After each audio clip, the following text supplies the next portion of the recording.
every day I have to say that this is a learning experience for me. And I cannot attribute me not knowing this to me not having tried to be prepared. We also tend to attach our accomplishments to who we are. That's what I'm saying. I feel like we were the group of people who were like the guinea pigs to this current generation's just freedom to do whatever they want to do. Y'all are dancing in uniform. Like, y'all are literally... sir, he was making me pasta. Like, where in you the mountains come of from? Italy. Like, you ain't even that pretty, but you didn't have to say it like that. Always be true to what you know that you are good at, but know the best about yourself.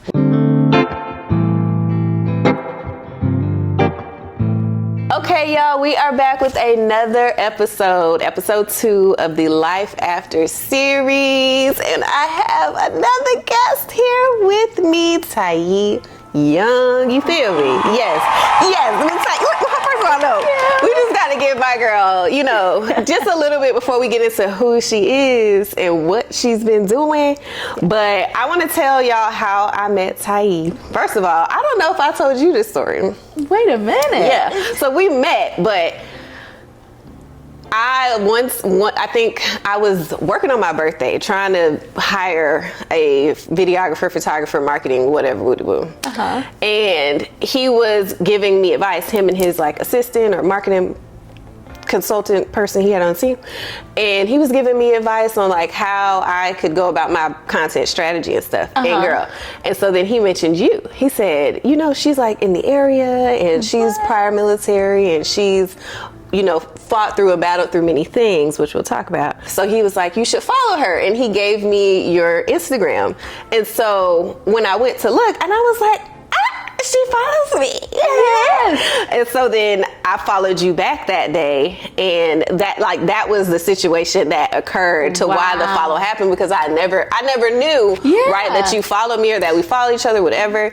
And then of course we fast forward to the next year when we went to the Kitchen and Cocktails influencer event. Yeah, this was crazy because I came by myself and you came by yourself. And you came by yourself, and I guess we must have got there like almost in sync because the hostess sat me next to you, and I was like, a year later we actually got to meet and like we vibed. You dropped me off at home like that day. Get on in, girl. Come on in. I was like, yes. So it was good. It was good vibes. From social media to in person. So I was like, I gotta have her on here because my girl has just been killing the game. Thank you. But I'm gonna read my bio that Chat Tisha helped me put together.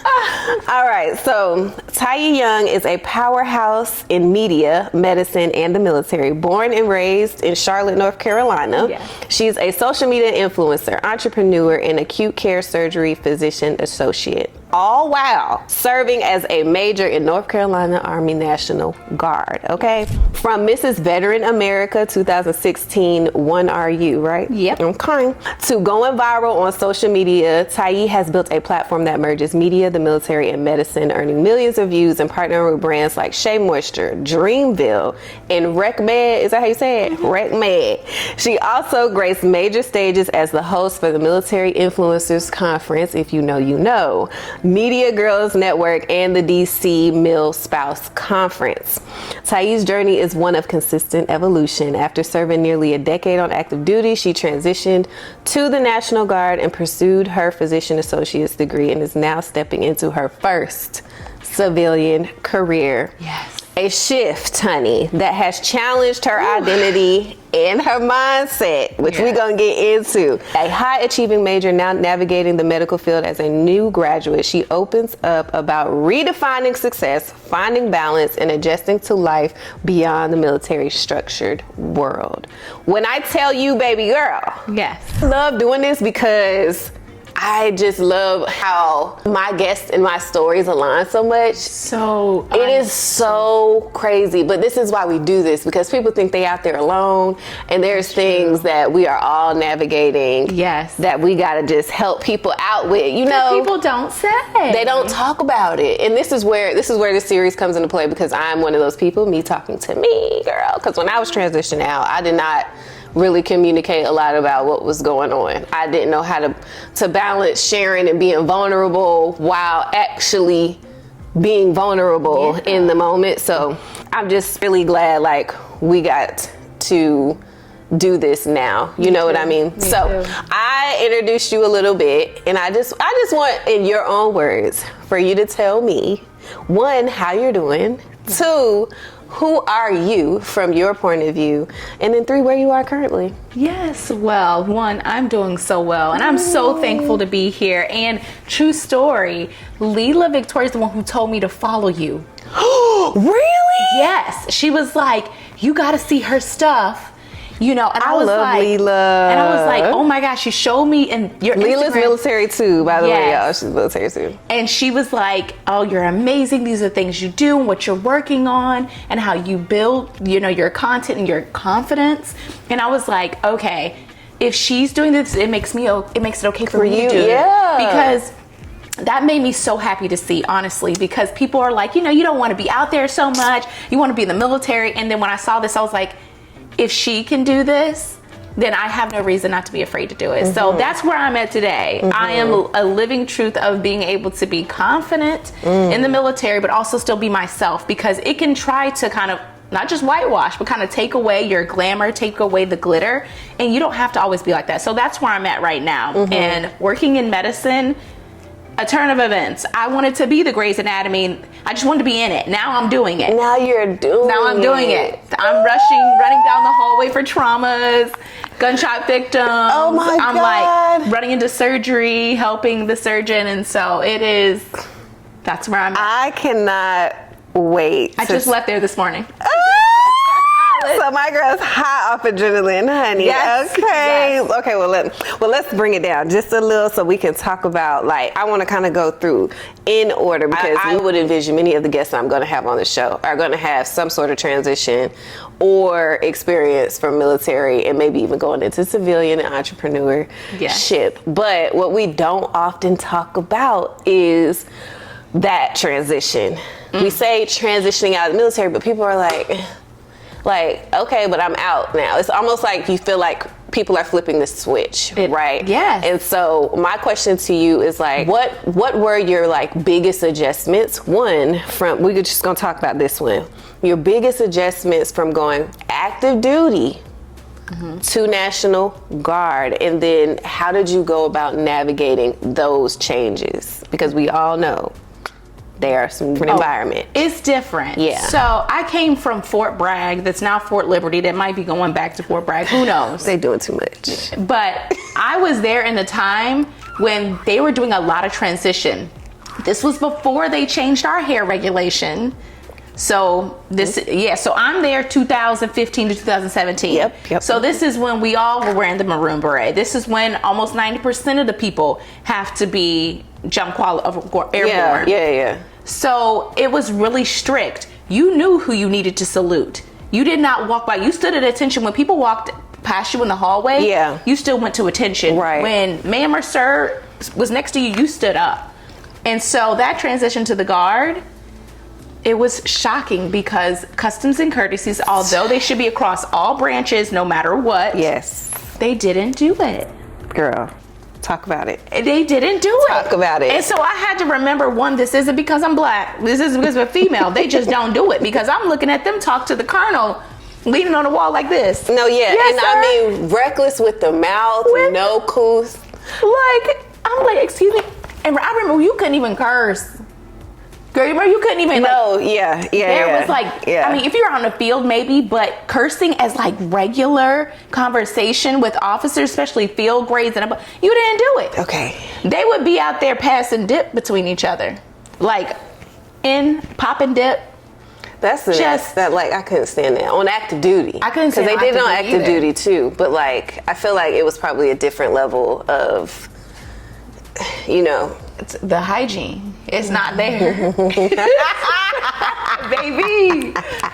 Non-existent. So definitely a degradation of standards. So as a person that came from active duty where you had to do all those things, and now you're in a leadership role where you have to then transition to the National Guard and you see all these things happening, yes, what did you do? How did you navigate that? I literally had to remind myself that they're people. We're people. Humans. We're humans. Because the military can make you think otherwise. Robots. And so, yes. And have the world thinking we're robots. Oh, yeah, with no personality and no ability to think or feel for yourself. Yes, sir. No, sir. Yes, ma'am. No, ma'am. Yes. And it's not true. It's absolutely not true. And so when I took away the fact that, okay, this might not be the height of custom and courtesies, but does this person do their job? Are they respectful? Are they able to be competent in the things that I'm asking them? Will they follow me as their leader? Then I kind of let it go from being so distracting. But it was a shocker to me because as soon as my boss came in the room, I remember them walking behind me and I like jumped and like looked, oh, right, ma'am. And I'm like texting, letting people know where I'm at. Active duty, you let them know where you're at. If you're gonna be late. We don't need to be texting you. You need to be letting us know. Right. Right. And so they realized like you didn't have to do that. They trusted their people. It was more of a family environment. And that is when I realized these people in this unit have been together for 10 and 15 years. So this isn't just a lack of custom and courtesies.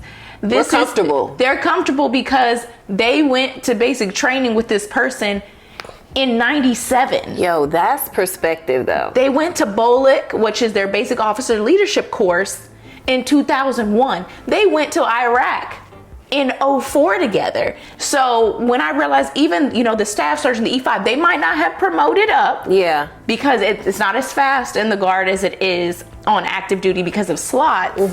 That person might have been a staff sergeant still, and they might be at 20 years, but they've deployed 3 times with this colonel when that colonel was a lieutenant. Wow. And so Joe is just a person to them. Now, because we know each other. And for perspective, right, that is very different from the active duty anyway. And I can see that, the duality in that, in a way, right? Because active duty, we may have deployed with them a few times, and we may have been garrisoned with them for a year or so, but we're going to the next duty station after 3 and 4 years.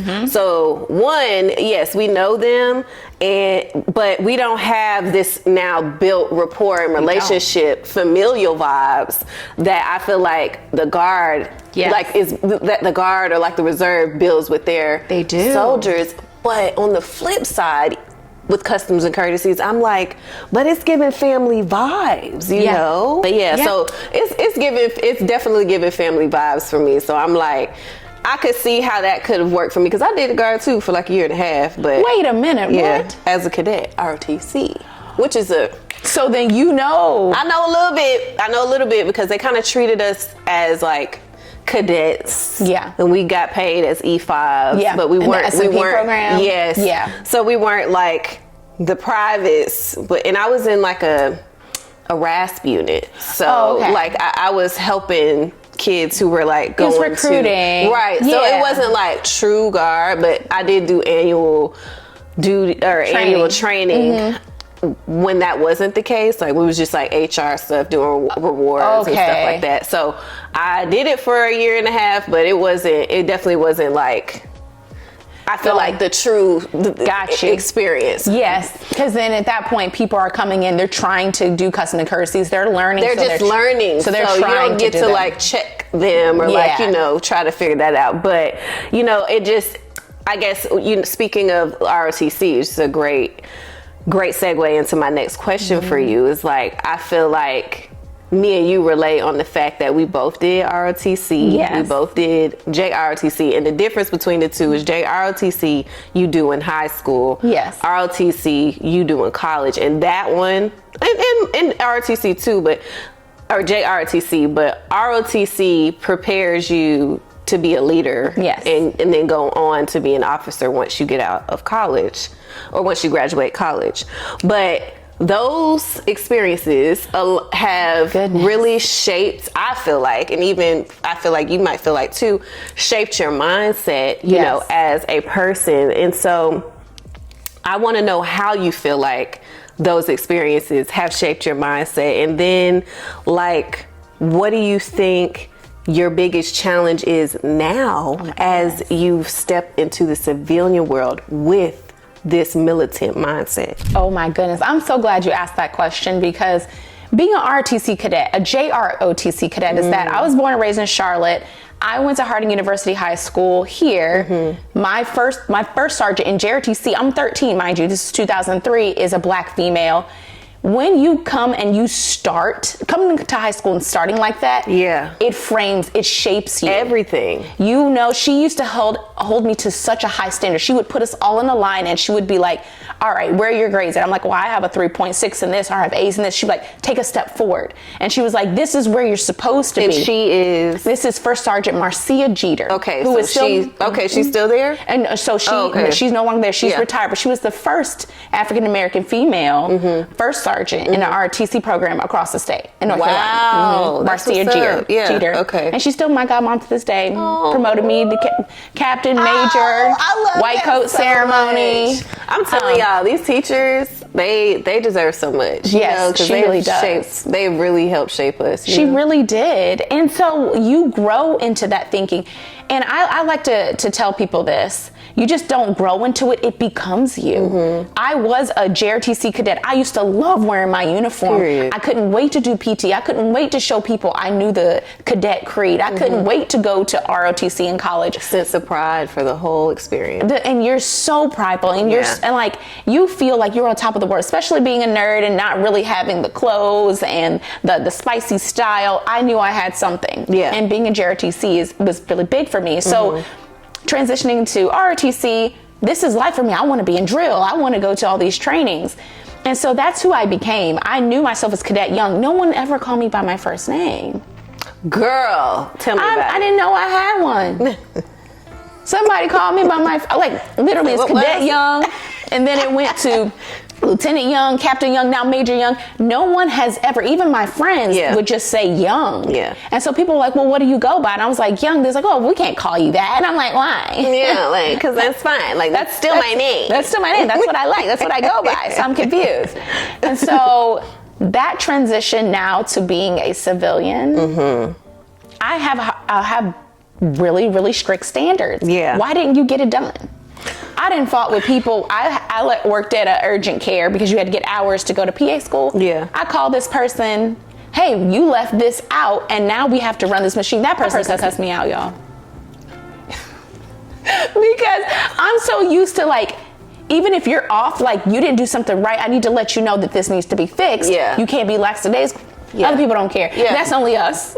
No, legitly, because what you're not going to do is mess it up for the next person. You got to set conditions for the next person to be successful. Right. So, and if you don't, I'm going to tell you that. Right, and I'll make sure, because I show up. Yeah. I'm always like, hey, I do my presentations, even in PA school. I had transitioning slides, I had moving graphics, I had all of these things. And I realized not everybody is doing that. And that's the same thing when I look at your Instagram, your emails, your standardization of the things that you send out. I'm like, she don't even have to do all that. She could just send a blank email that could have been done on I don't know, just through Canva and this, but she does. She puts in the effort and the work because your standard is so high. And I didn't realize, one, people don't have the capacity to do that, and they're not going to do it. So being a civilian now, I used to get so frustrated with people and be willing to tell them, and it is hard letting that go. Yeah. It is hard removing myself, and now that I'm just starting a new career, I'm at the bottom of the barrel, girl. Yeah.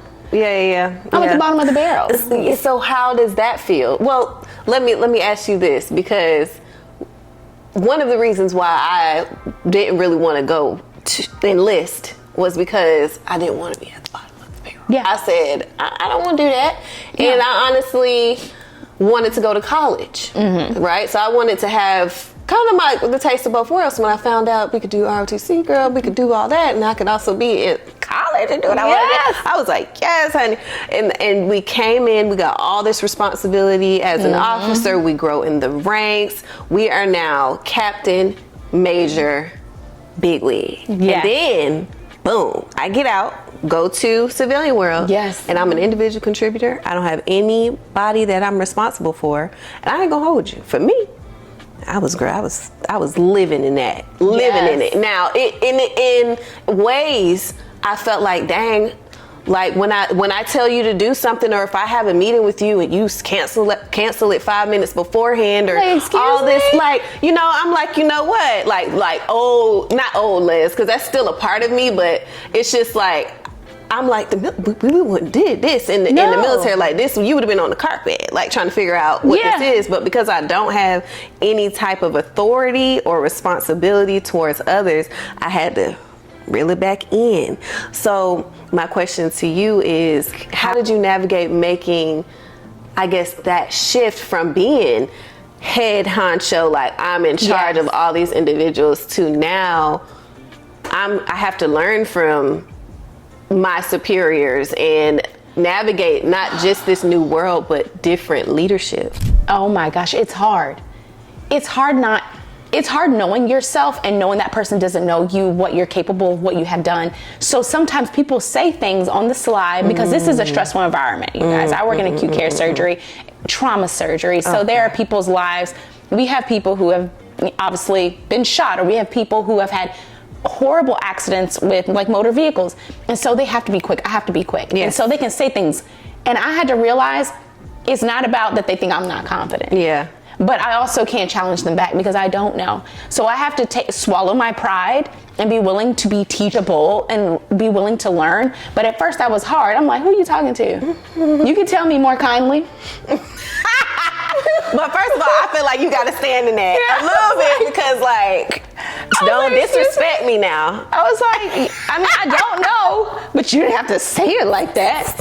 My feelings not even hurt. I'm offended. Yeah, no, I'm better than that. That ain't never really happened, right? Like, and because I wish somebody would say something to me in the military, like who are you? I'm like, excuse me. I'm like, can you stand at attention? Yeah. I heard the audacity, and I didn't appreciate how your heels didn't click. Like, you turned the corner too sharply for me. It felt like you don't like what I'm saying. Now I gotta be like, all right, do you want me to? You gotta choke it up. You gotta swallow it. You like, I'm sorry. And so you just gotta keep running with it, which was not before. And then you know your field. Like being an officer, you know what to do. You know how to do all our military decision-making processes. You know how to process our systems here. Right. I'm like, if I click this button, will the building explode? What's gonna happen? Yeah. And that is so defeating sometimes. I feel so incompetent sometimes.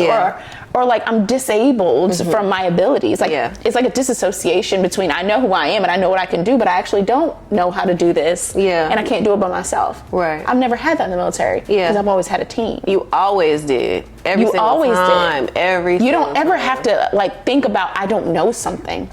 Or I don't know how to do something. And you have regulations and standards, SOP. I could just look up something really quick, and if not, I could do a white paper and relearn it and apply it. Here, I really have to ask, what is your best advice on this? And sometimes that makes me feel like, was I ever really good at anything? Oh, so how do you, then what? So when you ask yourself those questions, because I've been there too, where I'm doubting my capabilities, and we've been serving over a decade, right? And I'm like, well, I've done this, right? Yeah, I've done this. I've been here, but now I feel like my experience or skills are subpar. Yes. And so then for those of us out there who have maybe going through or might be experiencing like similar thoughts when we go into this new environment, because that could be even changing the duty station sometime, although they have very similar things. But this going in the civilian world, I feel like is almost like just ripping you out of everything you knew and dropping you off in the middle of the desert. And so with that mindset, that, or at least those thoughts about your capabilities, what are you currently doing to reignite your self-esteem and your confidence so that you can continue to rediscover yourself and, you know, like learn and like rebuild yourself, you know? Every day I have to say that this is a learning experience for me. And I cannot attribute me not knowing this to me not having tried to be prepared. There are things I just won't know. Right. But every day I work with a new trauma surgeon, and we now have military surgeons at my civilian job, so it's kind of easier to speak with them. But at first I fought it. At first I'd be like, well, you know, I'm a major, and I'd kind of like try to overcast that over my incompetence with some things to show that I am still somebody. I can do this in my other job, so I will be better. If I can do this here, I'll do this there. But that was to make myself feel like I wasn't defeated in those moments, to tell them I am somebody. But then removing that away, I just stopped saying that, and I was like, hey, I'm learning. I'm gonna have to ask you a few questions today that I'm not, so sure about, but I work to do it better the next time. So grounding yourself. Yes. Right. Grounding yourself, humbling yourself a little bit has helped you to navigate this new environment in the especially in the civilian. Yes, and humbling myself is something I will never say I'm good at. Oh, maybe I think I am 10 of 10 and everything, and not that I'm just overconfident or I'm just doing things blindly. But you want to be good, but right? So you want to show that you good. Yes, you a boss. yes, and you can't let people you can't quiver when they like ask you a question, because sometimes you get punked at work. They're like, why would you do this exam? Okay, what part is the next step of this surgery, and why would you blah, blah, blah? Yeah. And you have to be like, I'm not sure, instead of being like, well, I don't know, I'm freaking out. So I had to take that same, style of confidence, but it was hard. Yeah. Sometimes I was like, I can't go in a shift. I can't do it. So I started showing up early. I started getting ahead so that if they did ask me a question, then I already have the answer. Ooh, let's give in Grey's Anatomy. Setting in the hallway. Yes, so now I'm sitting down there with my iPad writing down information so that at any point they need me, at least I'll have some type of answer. I might not have all the answer, but at least I'll have some of it. Yeah, no, and that helps you in saying, okay, these things, these small things that I am doing helps me to feel more confident and prepared, even though, like you said, even though I don't know every single thing, because you're not expected to. No. But doing those things helps you to retain knowledge and learn more just by going through and being like, maybe you don't use this today, but you might use it at some point, and then you have that in your toolkit. So I like that. So since we kind of jumped into your career and what you're doing now, I want to not necessarily back up, but let's talk just a little bit more about the mental aspects of like transitioning. We talked about the transition between our active duty and National Guard, but I want to talk about some of like those internal struggles that we go through when we make a transition from the military to the civilian world. And one of the things that I feel like I really want you to elaborate on, that we both can relate on, is our struggle to identify with who this new person is going to be, because our identity was so so embedded in our military background, and now we no longer have that to rely on. Like, who is she for real? So that's my question, is what was some of the internal struggles that you went through when it came to transitioning out of the military and going into the civilian world? I would say it was such a struggle that I asked somebody, how do I introduce myself? That question, who are you and who am I, girl, how do I introduce myself? Because I've always had a rank and a last name. I've always had a position and a location. I've always had, this title. But now when that's no longer valid, not only who am I, because I know I'm a black woman. I was born in Charlotte. I have two amazing parents. But now when I'm introducing myself, do I say I'm Tiye Young? Do I say my first name?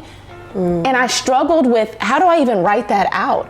And for a while, I was so bad with this transition that I reached out to a brand company, and I was asking, hey, I want to rebrand myself. Can I meet with you guys to kind of figure out which direction I want to go? But really, I was asking them, how do I be myself now? Yeah. And I realized when the person sent me back, like, hey, we can meet and talk about this, that wasn't what I was asking them. I was asking them for help on who I am now. Yeah. Because I no longer can put Major Young. And so I feel like I suffered a bit because my identity was so attached to my rank and so attached to what I did now. And that was what I was kind of famous for, or known for. Yeah. And so what I had to remember, like, even on my white coat, I didn't want to spell out my name. I noticed that. So it is. Well, no, I noticed. Okay, I got you. Yeah, so I put M. Tiye Young and then my PA-C, because I was like, I've never seen my name written out on anything. Yeah. And I was like, I'm not even that person. I'm not Makita because I don't use it. So I don't feel like that's something I'm going to choose. Tiye, people actually called me Ty, you know, outside of my rank, but I can't use that either because that's not even how you spell it. So am I Ty M. Carolina because that's my media name? Yeah. And that's what I created a while ago. But I can't be that media person in my civilian job. So sometimes I'm still questioning who I am. Yeah. So as of right now, I'm M. Tiye Young, PA-C, but I made that up because I had to figure out who I was. So that was my starting ground. But that transition is really, really hard because I had for so long identified with being a service member, being a very prominent leader within my community and within the military community, advocating for veterans, talking and speaking on things that because I don't do that now, it's not that I don't identify with it, but that's not what would be most important in my job. Right. So I have to pick a lane. No, for sure. And I struggle, and I'm still struggling. Yeah. And because my civilian journey started last month, y'all. I just started my job February 10th. And so even today after this, I'm gonna leave and try to still figure it out. But the only thing that I did so far is that I renamed my TikTok M. Tiye Young. Period. Because that's what I had to find some place to start. Yeah. But I still don't know. So it sounds like to me like your name is definitely something that you want to encompass who you are holistically. Yes. And right now we're working on what that looks like. Yes. Like, who am I going by? Right. That's going to encompass all of my experiences, and that's okay. I think also what I'm taking from your answer is like it's okay to be in a season where you just are discovering who you are now in this season. Yes. And I feel like that's important to say because people feel like they have to know. Yeah. And I respect that answer so much because you could have came on here and said, well, I know exactly who I am and I knew who I was, but I just didn't, you know, like you could have came on here and said that, but that's not real, right? No. And I feel the exact same way when I got out the military too, because I just was like, what am I like, especially when you talk about how you translate your experience in the military to civilian terms. And your accomplishments in the military to what that equates to in the civilian life. I'm like, did I do anything? Right. And then we also tend to attach our accomplishments to who we are. Yes. And that can sometimes really like bring us down in the dumps, right? Yes. Because once those accomplishments, I guess, are no longer relevant. Yes, because no one knows what an MSM is or an Army Achievement Medal, like on the civilian side. So yeah, I worked hard for them medals and that recognition, but like, how exactly do I say that this is what I've done on the civilian side to earn the awards on the Army side? So I'm also doing a lot of self-care, a lot of pouring into self so I can be comfortable and confident with who Leslie is despite what she does. Yes. And so I think just being okay with rediscovering yourself is something that I think we can both say is like our advice for people who are going through that transition, who may be struggling with their identity and that being associated with what they do, aka their military career. Yes. Okay, girl. So I want to talk a little bit about like your entrepreneurship. Yeah. Okay, and like what you love to do, what you're passionate about. I'm so excited. Okay, so here's my question. How have you balanced your military career, your medical journey, and your social media presence? Oh my goodness. And what challenges have come with being an influencer, especially in uniform? Oh my goodness. I'm so glad you asked this because balancing it. So let me tell y'all something. Back in 2016, when I was running for Miss Veteran America, Fort Bragg denied me access to be able to do anything on base because they said it did not align with their public relations practices. Now we have the Miss USAs. Now they readily post. You can see like the Miss Americas. But back then, before this all came out, they were like, absolutely not. So the Fayetteville Observer is the person who actually took pictures of me and ran the story to promote. But back then, that wasn't a thing. So now you see the TikTok motivational stuff with the Army. That stuff, they're always years behind. They absolutely did not want me to do that. To now, I mean, I've been counseled. I got a counseling statement for social media. Me too. Got a whole counseling statement. And I was like so happy to tell about I did the state active duty mission. I was excited to show them all the hard work that the Guard did and how we worked together as a community. He was like, we didn't ask you to do that. And because it's not on our premises, it's not based off of what we want you to do for PR, come and get this counseling, stand on this carpet, and I will use UCMJ against you if you F around and find out. And UCMJ is like Uniform Corps Military. Yeah, corrective action or any type of like justification. They can kick you out. Yeah. They can kick you out. And so I transitioned from there to then being the cover of the United States Army Reserve. I then transitioned to now running all of the social media platforms for my brigade. I then transitioned to doing the back-end marketing and recruiting. I then transitioned from then getting a counseling statement to then running Military Influences Conference, to then hosting MilSpouse. But at first that was difficult. Yeah. So what they said is that I, one, had to get a memo to state that I could do it. Yep. I had to ask permission. Yep.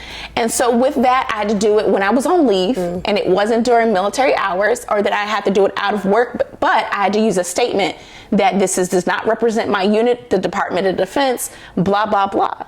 So it was very, very difficult balancing all of that.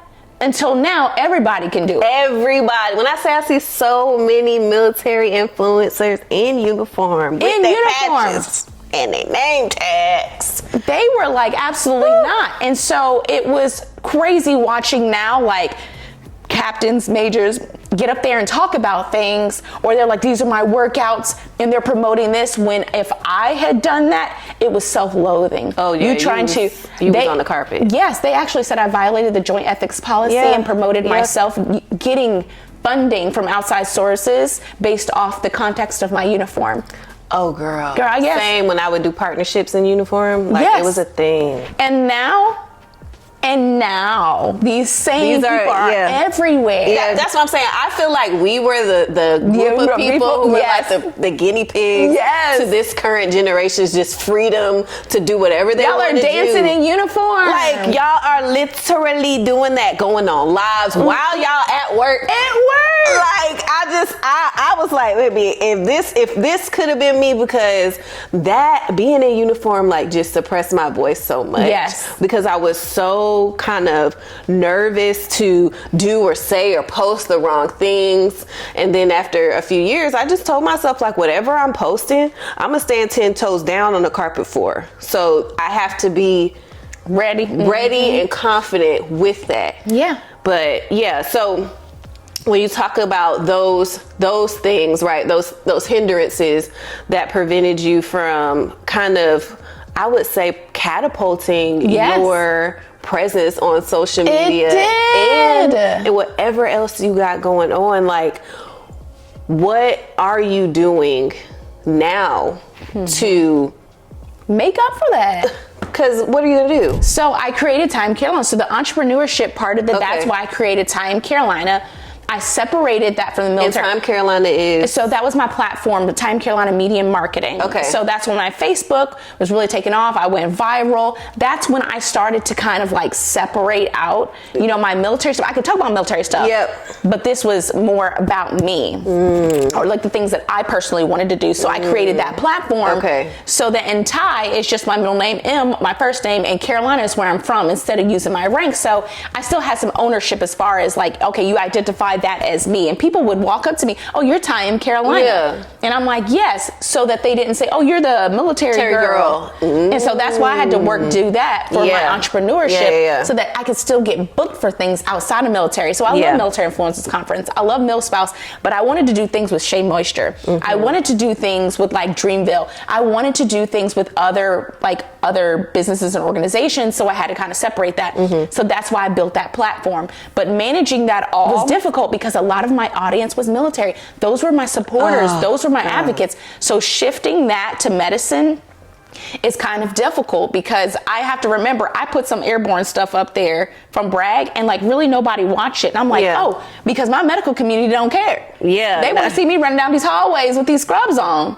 But then I have to, on Facebook, military stuff, 10,000, 50,000 views. So then I had to learn to cater my entrepreneurship to each one of my audience, and hopefully I can wrap it together.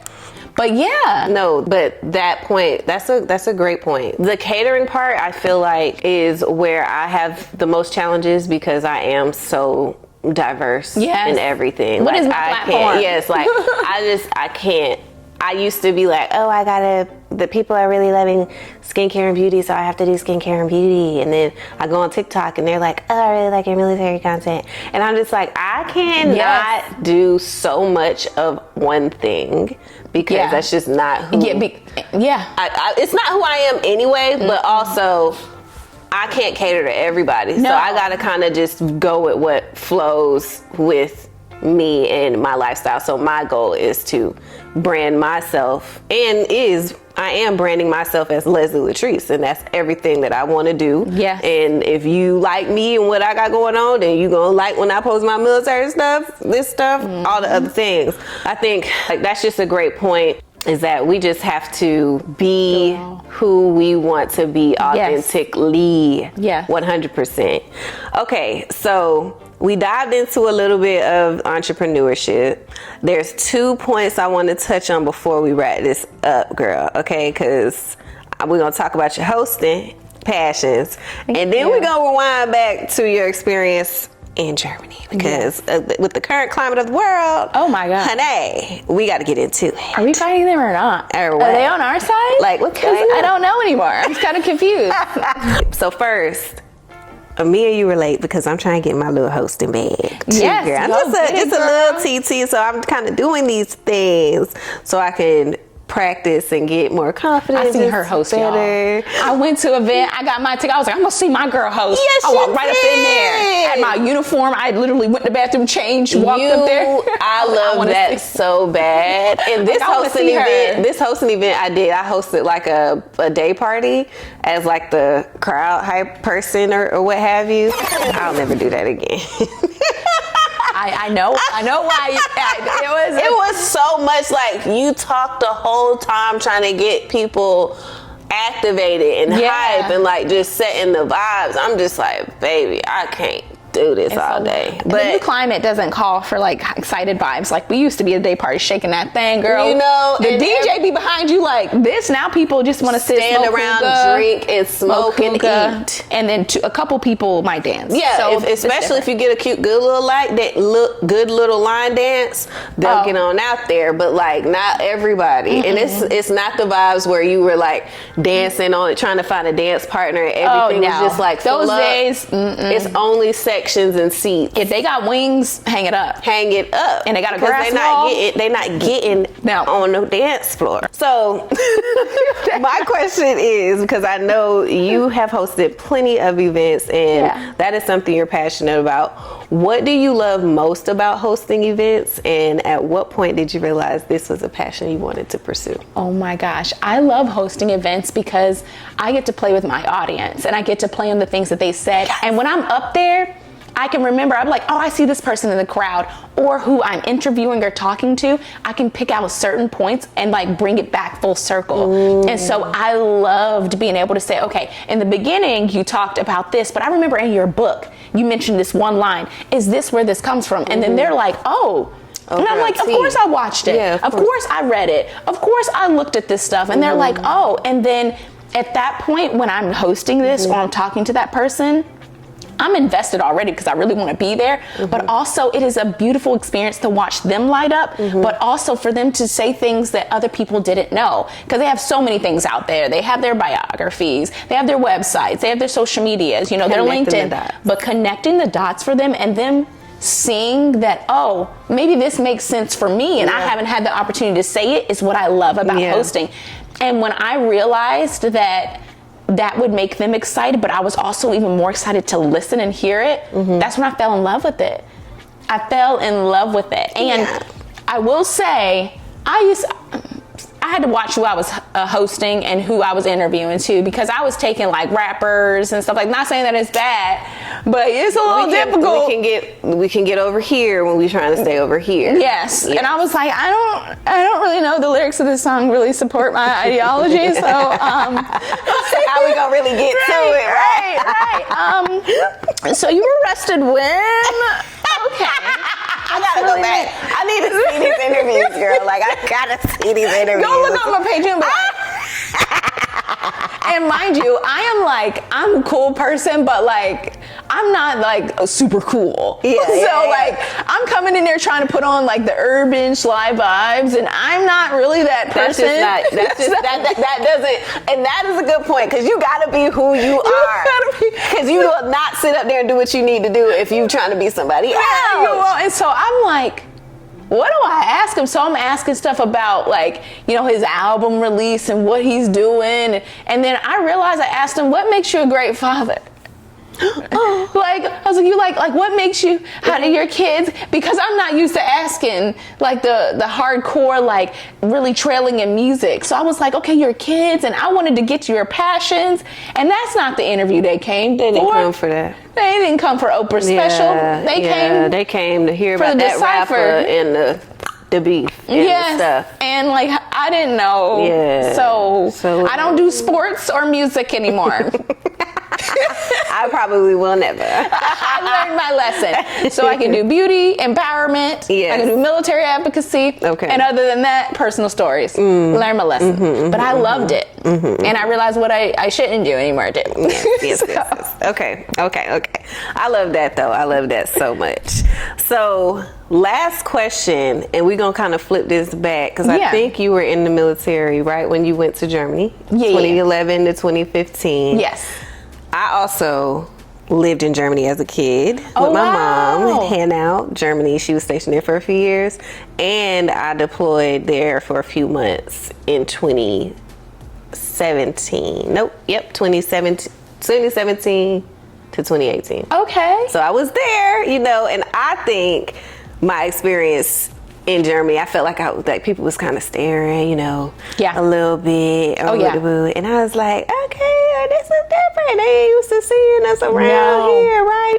However, I think you had a very different experience, or maybe similar. So I want you to tell us about your experience in Germany, like the culture, what change of pace it was, and then what was the major change or culture shock when you left Germany and then came back to the U.S.? Oh my goodness. So in Germany, they are used to seeing people who are African. Like true Africans. Like true Africans. Yeah. So when you do have a subtly different complexion, or you do have a different hair type or different physical features, they're always just kind of figure out. They're perplexed. And then I lived in a small little village in Baumholder, okay? There weren't no black people that would go down to I'm going to go get fresh eggs in my hand, so they're not seeing a lot of us. So kids would stop and they'd be like, das one kind of, and they would be, and I'm like, walk up to them, and I could tell they wanted to touch my braid. They were so curious. They were so enthralled with like, but she doesn't look like me, because seeing it on TV and seeing it in person for these kids is two different things. Yeah. Can you imagine if you never saw a black person in person as a kid? Yeah. Because you live in a small village in Germany. So that was it was kind of crazy for me. Right. But the transition is everybody follows the rules. No one jaywalks. No one litters. People do not speed. They don't play on that Autobahn. They don't play on the Autobahn. You better get the hell out there. Out that passing lane. Get out that lane. And then you get back on over there. It could be a van with a mom with 4 kids hitting on 2 wheels and passing you. They do not play. And they will flash you and keep on going. You gotta curse you out. Yes, they don't play. They don't play about that. But people follow rules. Yeah. And so when I transitioned back to the States, mind you, I'm a new adult in Germany too. Yeah. I just turned 21. I just bought my first car. This is my first time living alone. So I'm a new 21-year-old, first car, in first a whole job new environment, man. In Germany. So first time paying bills, first time people knowing how to get this type of insurance on my own. So when I come back to the States, I realize people just be flying by you. People be flipping you off. People don't, like, they'll just run across the street. People will just throw things out of the window. Like, there seemed to be no order. And then I was really safe in Germany. People don't carry guns. There's no crime. The cops can't even shoot you. They got to de-escalate the best that they can. So you can have a little swiper knife out there, and they're still not going to shoot you, even if you run towards them. So I was so safe. I feel like I can agree with that. I felt safe. I really did. I was safe, like, regardless of what I looked like. And then I got to separate a little bit from the American, you know, history of racism for a little bit, because I wasn't worried about me going to the Asian store and being followed. I wasn't worried about that stuff, or making sure I show my hand so people don't think I'm stealing. Yeah. They're asking me, do you want any help? Do you want me to show you how it works? And because they don't accept tips and they're not fighting for your money, if you're not going to buy their product because you love it, they don't want you to have it. Oh, honey. They don't even want to show it to you if you don't think you're interested in it. So being in Germany and going with that, like, their security of who they were and their culture, to coming to America where people are always chasing you for money. People, you know, you're not necessarily scam you. I just like set my purse up on top of something really fast and bent down and tied my shoes. Somebody was like, don't you do that here? Girl, they'll take your stuff in a heartbeat. I hadn't lived like that in 4 years. Yeah. Nobody is taking your stuff. So now you gotta reel it back on in. Yeah. I used to have to carry cash there. You don't do that when you come to America, because half the places there don't have credit card machines. Especially not McDonald's down by the movie theater. They don't take credit card machines because it costs too much for the transactions for less than 10 euros. You got to carry cash. So then I'm trying to fumble through my little $10 bill. And this lady was like, what are you doing? So that was a shocker to me, to realize that, like, the racism that I had dealt with in the States, I didn't have in Germany. And I got to get away from the police brutality. I got to get away from the strife, the socioeconomic advantaged neighborhoods, because there aren't many that look like that. I would swear I ain't seen them. You don't see them. A lot of homeless people, they might have been from other countries, but not like here. So when I'm coming back, seeing the roads lined with trash, seeing people begging, seeing people just like really angry and disgruntled, and then people not walking everywhere, it was a shock to me, because this was my first time being an adult in Germany. I really wasn't an adult in the States. So my dad's still picking me up from college. They still moving me out when I'm 20. So it was interesting, and it was alarming. It was a shock for me. Because that same security I didn't have when I came back. And especially not with the men's. Ooh, child. That's a subject for another day. The men's, excuse me. Okay, people were a little bit of gentlemen's in Germany. I came back here, and God, like, you ain't even that pretty. I never heard that in Germany. They loved you over there, girl. Yes, you're so beautiful. Rihanna. Yeah, no. Not she was Rihanna over there, girl. They'll tell you anything, but they believe it. But they for a fact. They ain't just shooting no crap. They really think you cute. Yeah, they trying to cook for you. He was like, when you cooking for me? Sir, he was making me pasta. Like, where in you the mountains from? of Italy. And you trying to take me to Chili's. Okay. Girl, so I just want to piggyback off that. Yeah, I did definitely, like, even as a kid, my mama would let us walk across the bridge to school, like, over a mile by ourselves. Yes. Like, we were definitely in a safer place, like being in Germany, I feel. And I think that still holds true, even, you know, from my time being there a few years ago. I think they still definitely have better safe practices.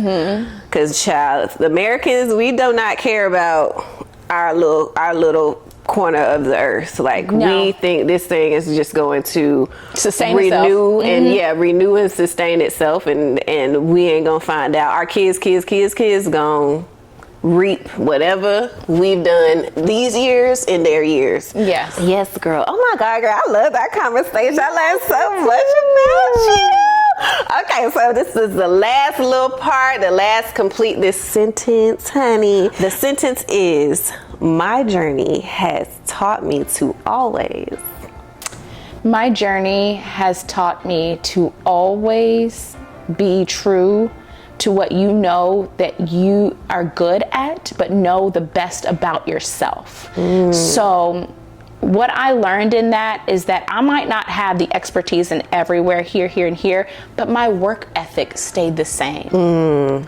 my confidence stayed the same. So what I know that I'm good at is that I'm always going to try. I'm always going to work hard. I'm always going to put in the effort. Yeah. And then understanding, okay, what I do know in my journey, I can apply that everywhere, even if it isn't at the height of that specific theme or subject. Yeah. And then being true to myself, I'm not gonna lie. I'm not gonna say I know how to do something when I don't. And so being able to realize that, okay, my integrity is unmatched, like this is who I am, that will always steer me in the right direction. And people can't take that away from me, because that's what I felt like when I was transitioning. Yeah. Something was being taken away from me. My credibility as an officer was being taken away from me. But my integrity and my loyalty and my respect of others is unmatched. Then those are three things that I could always apply everywhere, no matter what it is. Then you can never really take me out of me. Right. Or take me out of the way I know I should portray myself, but treat people. Right. And so that was what my journey has taught me, because 2003 to 2025, those are the three things that remain the same. Period. First of all, yes. Like, I think that's the major question, or the major answer to who you are, is your values, your morals. Yes. That's it. And you will always take all those things with you, no matter what position you're in, no matter what you're doing. If you are making decisions that are aligned with those values and those morals and what you believe in, you good to hook, baby. Yes. There's no ifs, ands, or buts about it.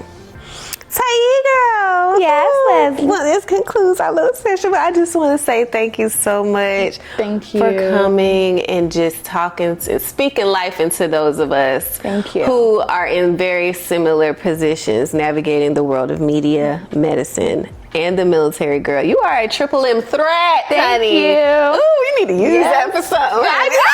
I am. You got to use that. Yeah, you got to use that Yes. for something, because that was cute. And I said, oh yeah, she a triple M threat, honey. Hey, and you know, I'm gonna have to interview you. Oh yeah, girl, Yes. get me on there. Get me on there. Yes, if I'm Say hosting less. another event, which things are coming. Okay. Things are coming. Yeah, girl. And they're coming. Sips tea. So, yes, I definitely would love to have you, even if it's co-host or if, you know, some big things that are coming out. Girl, you know I love to, girl. Just tell me, girl. Yes. Just hit I me think up. we would be a dynamic duo. Girl, we would kill it. Our energies, our Yes. vibe is just hype already. I'm loving it. But thank you so much again for coming.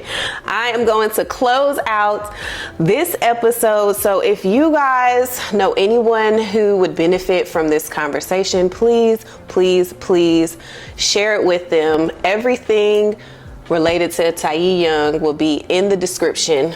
Do you want to mention where they can find you? Yes, you can find me on Instagram at Ty M Carolina. So that's TYM Carolina _. And then I'm also on other platforms. It's the same thing, but it's M Tiye Young. And so that's all things military medicine, because you know, I'll be a triple M threat with this amazing girl right here. Yeah. All right. So yeah.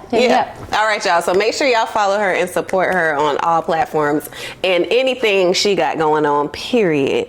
Everything will be in the description, like I mentioned before. These episodes, and if you've missed any of these episodes, you can find them in the playlist titled Life After Series, again, in the description. And if you know anybody who might want to sit on the couch next to your girl, who might have a little story for the folks about any transition that they may have been through and wants to provide any type of insights, please go ahead and send me an email, info@leslielatrice.com.